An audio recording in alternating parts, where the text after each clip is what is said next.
சப்தமி திதியை 7வது திதியாக, அமாவாசை முடிஞ்சு வரக்கூடிய சப்தமி திதி தான் 7வது நாள் நவராத்திரி விழாவாக வரும். இந்த 7வது நாள் யாருக்கெல்லாம் மாந்தி தொடர்பான பிரச்சனைகள் இருக்கிறது, ஒரு ஜாதகத்தில் மாந்தி எந்த கட்டத்தில் இருந்தாலும் பிரச்சனை தான், பரிகாரம்னு தேடி தேடி தேடி தேடி ஓடக்கூடிய ஒரு கிரகம் யார் அப்படின்னா சனி பகவான் தான்.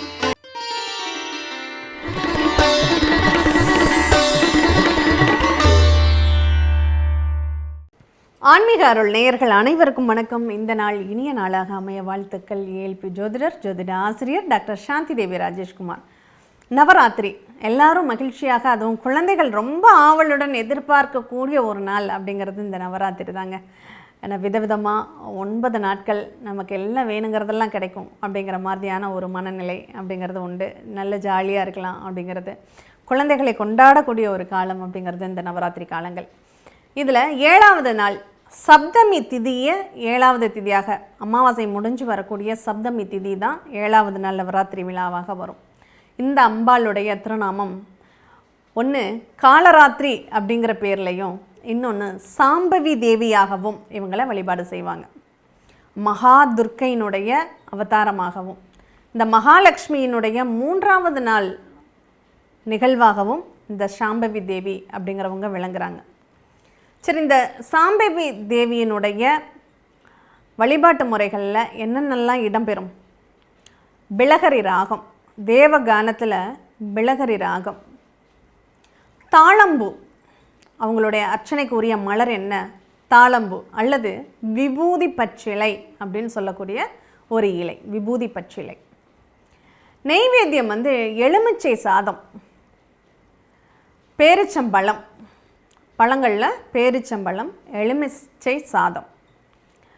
இந்த 7வது நாள் நம்ம நவகிரகங்களில் ரொம்ப ரொம்ப நமக்கு ரொம்பவே பரிகாரம்னு தேடி தேடி தேடி தேடி ஓடக்கூடிய ஒரு கிரகம் யார் அப்படின்னா சனி பகவான் தான். அதுக்காக தான் இந்த 7வது நாள் தேவதைக்கு பேர் காலாத்திரின்னு பேர்.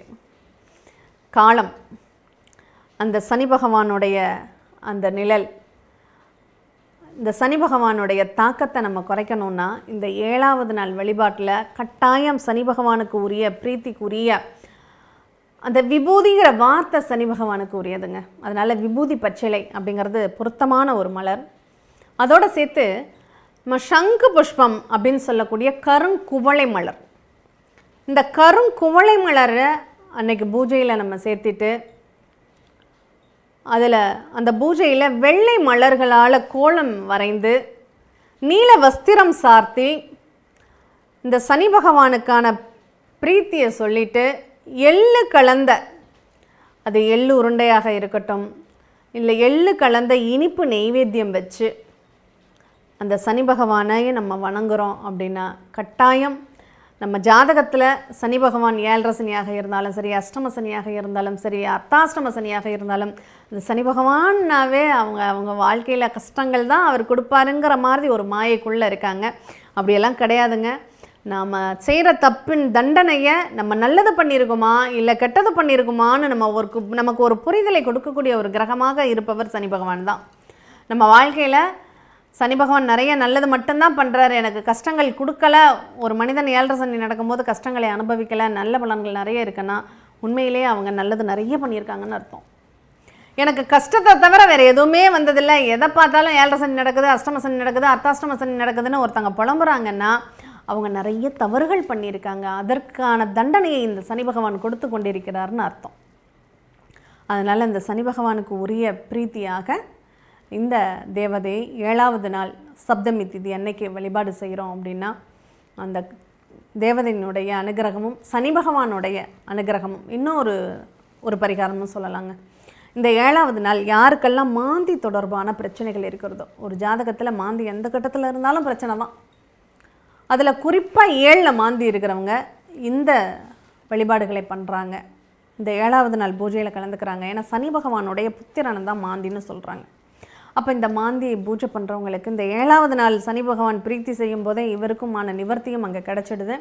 இந்த 7வது நாள் கும்புறதுனால சனி பிரீத்தி மட்டும் கிடையாது, ஒரு ஜாதகத்தில் சந்திரனும் சனியும் இணைஞ்சு இருக்காங்க அப்படின்னா அதனால் ஏற்படக்கூடிய அந்த மன அழுத்தம், கஷ்டம், சந்தேக எண்ணங்கள், இது எல்லாத்தையும் மாற்றக்கூடிய வல்லமையும் இந்த காலாத்ரி அப்படின்னு சொல்லக்கூடிய சாம்பவி தேவிக்கு உண்டு அப்படின்னு சொல்லலாம். அதனால் இந்த சாம்பவி தேவியை வழிபாடு செய்யுங்க. அவங்களுடைய அந்த அனுக்கிரகம் அப்படிங்கிறது எல்லாத்துக்கும் கிடைக்கும். இன்னும் சொல்லப்போனால் அந்த 4வது நாள் 4 வேதங்கள்னு சொன்னோம் இல்லையா, 5வது அப்படிங்கிறது பஞ்சபூதங்களை நம்ம வழிபாடு செய்வதும், இந்த 6வது நாள் அறுசுவை உணவுகளை படைத்து அந்த சுவாமிக்கு நைவேத்தியம் பண்ணி படையல் வைத்து, அதாவது அறுசுவை உணவுகள் எதை வேணாலும் ஆட் பண்ணலாம். இப்போ எலுமிச்சை சாதம்னா அது ஒரு புளிப்பு கலர்ந்தது அப்படிங்கிற மாதிரி அந்த அறுசுவையும் அங்கே இருக்கிற மாதிரி நீங்கள் பார்த்துக்கிறீங்க அப்படின்னா, அதுவும் இல்லாமல் இந்த அஷ்ட வீடுகள், அதாவது சப்தமிக்கு சூரியன் இந்த சப்தமி திதியினுடைய அதிதேவதையாக இருக்கக்கூடியவர்.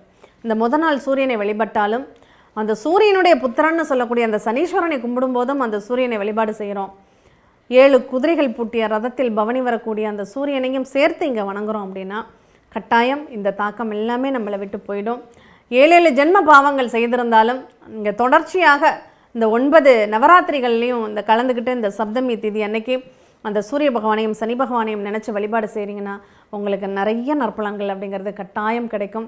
உடல் ஊனமுற்றோர்களுக்கு இன்றைக்கி ஏதாவது ஒரு தானம் பண்ணுங்கள், அது உங்கள் வாழ்க்கையில் மிகப்பெரிய மாற்றத்தை கொடுக்கும். மீண்டும் அடுத்த நவராத்திரி பதிவில் பார்ப்போம். நன்றி.